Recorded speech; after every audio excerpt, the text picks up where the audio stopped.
এখন সভাত অংশগ্ৰহণ কৰিলোঁ আৰু আজিৰ এই নিৰ্বাচনী সভাসমূহে প্ৰমাণ কৰিছে যে তপন গগৈ ডাঙৰীয়া কেইবা লাখো ভোটৰ ব্যৱধানত জিকিব। আমি প্ৰথমে ভাবিছিলোঁ 1.5 লাখ ভোটত জিকিব, তাৰপিছত 2 লাখ মান বুলি ভাবিলোঁ।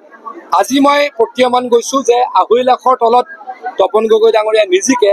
চাৰিওফালে অকল বিজেপিৰ সভাত মানুহেই মানুহ আৰু সকলোৱে নৰেন্দ্ৰ মোদী ডাঙৰীয়াক তৃতীয়বাৰৰ কাৰণে প্ৰধানমন্ত্ৰী বনাবলৈ সাজু হৈছে আৰু হিমন্ত বিশ্ব শৰ্মা ডাঙৰীয়াক আশীৰ্বাদ কৰিবলৈ সাজু হৈছে।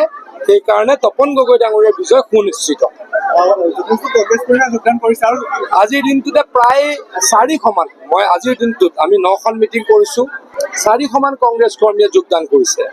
যোৱা এক সপ্তাহত মোৰ সন্মুখতে প্ৰায় 10,000 মানুহে, মই বৰাকলৈ গ'লোঁ, নগাঁৱতো থাকিলোঁ আৰু ইয়ালৈকেও আহিলোঁ। এইকেইদিন যোৰহাটতে আছোঁ, কালি মাজুলীত আছিলোঁ।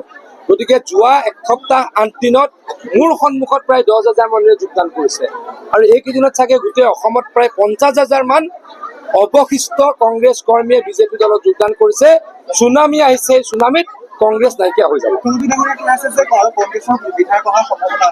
আছে ডেফিনেটলি, বহু ব্যক্তি আমাৰ লগত যোগাযোগত থাকে আৰু দেখিয়ে থাকে, আপোনালোকে আহিয়ে থাকে আৰু আহি থাকিব।